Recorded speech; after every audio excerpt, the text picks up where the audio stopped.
makakaikena Ilave Kipapalohi Maua Umaukele Breakfast with Bob, breakfast with Bob. It's breakfast with Bob. Poncho Man! Woo! It is a Wednesday edition, Breakfast with Bob from beautiful Kona, Hawaii. We are brought to you by EAS Sports Nutrition, Hoka One One, Polar, Oscar Wellness, Velo Fix. We'll be doing our championship edition at Four Seasons Hualalai on Sunday, and we are airing on triathlonworld.com. Our next guests, Jeff and Johnny Agar.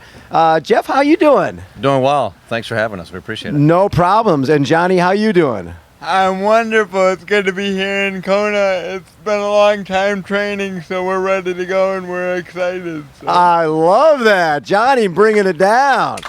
So Jeff, talk a little bit about, you've not been into this endurance stuff for very long. No. I used to think it was one of the stupider things you could do with your time. I'd only run 2 miles, at any given time throughout my life. I played sports when I was younger, but a lot of sprints and that kind of stuff. Ball sports type of stuff. Exactly. Yeah, so you didn't have to have the endurance as much. And so then about 7 years ago, Johnny got involved with a group called My Team Triumph that was founded and located in Michigan, and now it's spread around the country.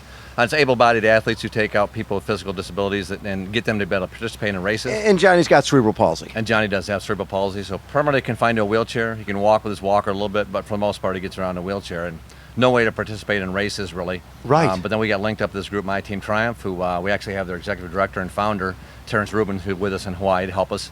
And so Johnny did a couple races with him, and I thought, well, maybe I could do a 5K, because he loved it. He just thought it was the greatest thing. And I'm thinking, I'll do a 5K with him. It turns out it's harder than it looks.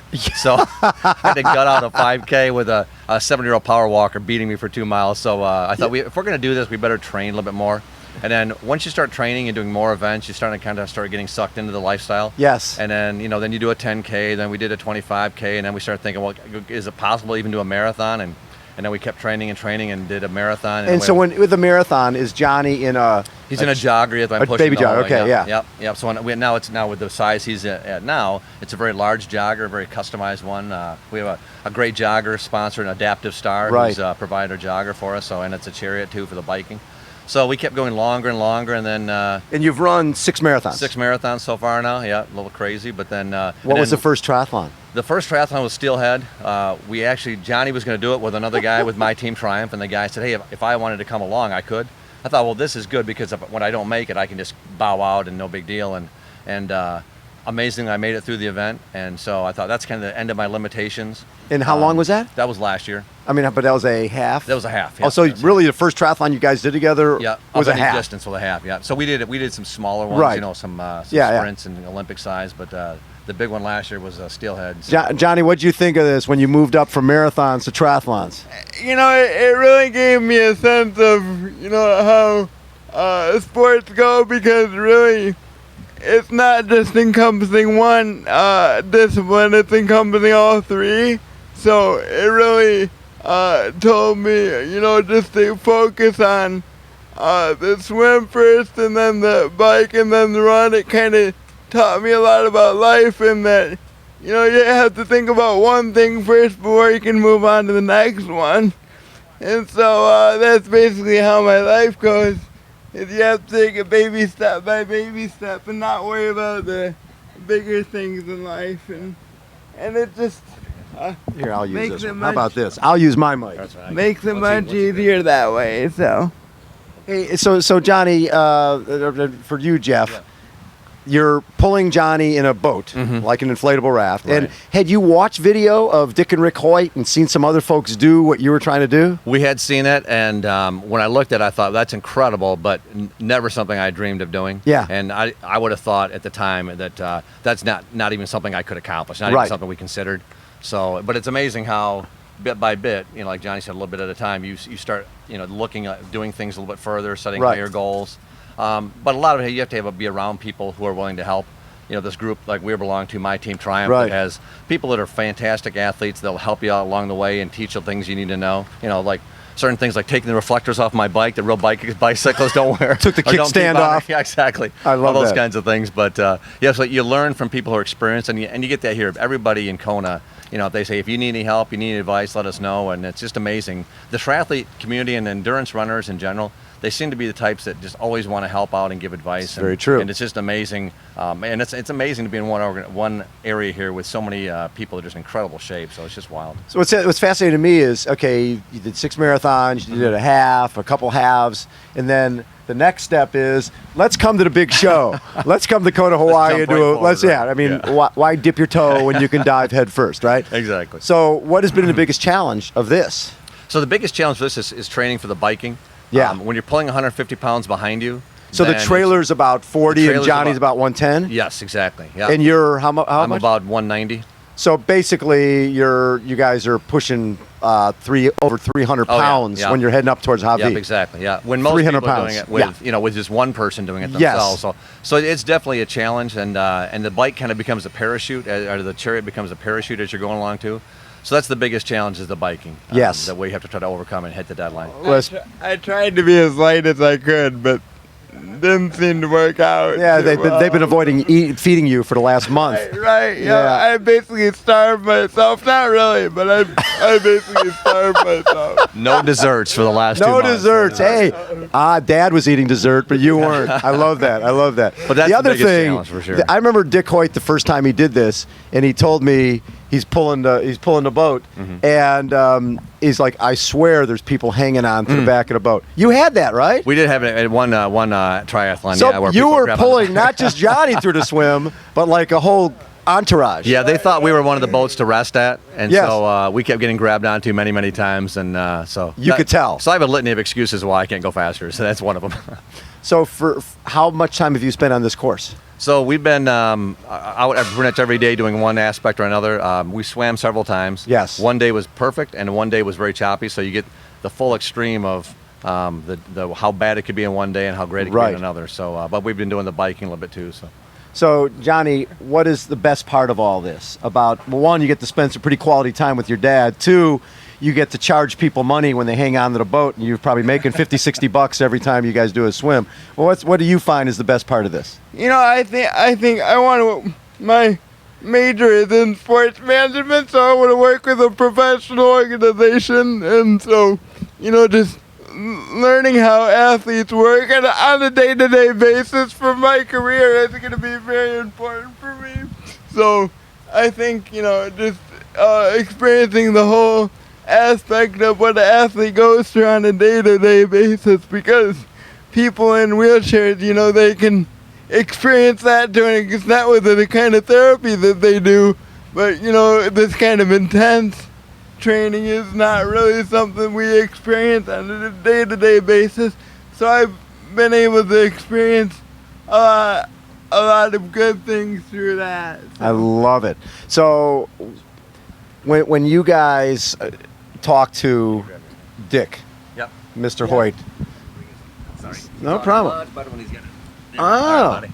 So when you talked, Jeff, to Dick, right? Yep. What did Dick Hoyt tell you? Well, he talked about how challenging it is, and just how mentally it's a difficult thing. He was talking about some of the issues they had with with trying to get Rick through the race, and just a lot of behind the scenes of what he felt like and what he had gone through a little bit. So and he gave Johnny some good advice. He was really excited that Johnny was going to do it, and so it just was a really neat thing to talk to a guy who's such an icon in a sport like this, and really there'll never be another Dick Hoyt ever, and he's just an amazing person. Well, and the other thing that Dick is very excited that somebody's following in Ricky's footsteps, right? That somebody's out here to show other people in wheelchairs that there really are no limits, right? Sure. And, that's one of the things that really, I think I really cried when he said that, Rick was one of those people that could speak with a computer, but not exactly with his voice. And so Dick kind of told me that, I can speak for people in that way, and we all have our advantages of speaking to people in different ways, and he really told me that I could be just as much of an inspiration for people as Rick was. So Jeff, what will it mean? Because there's no ifs, ands, or buts. What will it mean to come across this finish line? This is iconic finish line on Saturday, knowing that you're not just following the footsteps of Dick and Rick Hoyt, but there's thousands of people out there with children in similar positions to Johnny who don't feel that there's opportunities for them. What will that be? Well, I think there's two things. It'll mean that kids with disabilities can do things you never would have imagined, but then also people that are around them, because not everybody has a disability, right? Everybody has challenges to overcome. Really, there's almost nothing you can't accomplish, or there are many things you can accomplish more than you possibly would have thought of. And if you'd asked me 7 years ago if I would even run a marathon, I said they're absolutely impossible. So if you'd have said what I was, even considering running an Ironman or doing an Ironman, I would have bet everything I owned or my life on it. And that wouldn't happen. Yeah, that it would not happen. Absolutely not. I mean, there's no way in the world. So it opens your mind up to opportunities and things you might be able to do more than you possibly would have thought of, whether it's in business or physical activity or anything else you're trying to succeed at. So I think that's what Johnny's trying to inspire in people of, doing more than you could have possibly imagined, not just for disabled people, but for anybody who's out there. And for yourself, so you got the leg shaved, you've become the real try guy. What's been the toughest thing for you in terms of how fast have you guys run a marathon? We run a marathon in just under 5 hours is our fastest one. Nice. So not great, but we're not horrible either. We're not the last one. They're not closing down the finish line as we cross. So that's the one thing where we feel like on the run for the marathon we can once you get there, if you can make that bike cutoff, that's what it comes to. The big challenge, and so we make up time there. But the bike is the biggest challenge for us for sure. And so Johnny, rather than Dick would have Rick on the handlebars, you basically have a trailer. Right. So Rick will be feeding himself, and he knows when and where to make sure he's taking in the fluids he needs and the rest of it. So Johnny's got his own water bottle, and then at break areas we'll just fill it up real quick, and he'll make sure he stays hydrated. Because the most important thing for him is when we get to the finish line, at least with a mile of the finish line, the plan is that Johnny's going to walk the last mile. Wait. In his walker. Did anybody tell you that before now? that you're going to walk the last mile? Is that a surprise? I've been training like crazy for it, and it's when I first started to walk in races, I walked a mile in an hour and a half. In all my training, I've done my training runs in under a half an hour. Wow, really? And yeah. So when I first started walking, I did last year. I did it in about an hour and a half, and now all my training runs have been under half an hour. So I love that. I've gotten a lot better. It's amazing. When he first said he wanted to try to walk a mile in a race after he started getting in this whole racing situation, he had never walked more than 20 steps. Yes. So it's one of those things, you talk about setting a goal that's just crazy. And I remember talking to my wife saying, well, how many steps are in a mile? Because he's only gone 20. But he kept working at it, and he goes to a fantastic center called the Conductive Learning Center based in Grand Rapids, Michigan, one of the best clinics in the country. Yeah. And they've taught him to be able to use his muscles better, and he can't walk totally independently, but with a walker and some assistance, he's able to move his legs and walk, and now he's up to he's burning through a mile in a half an hour, just incredible. So next year, Johnny, you're the one who's going to be pulling this guy, and you're going to be pushing him on the bike and then pulling him in a run. We'll see. There's no limit to what I can do, so we'll see. How about a round of applause for Jeff and Johnny Agar? Very proud of you guys. You guys are awesome. Poncho Man, take us out.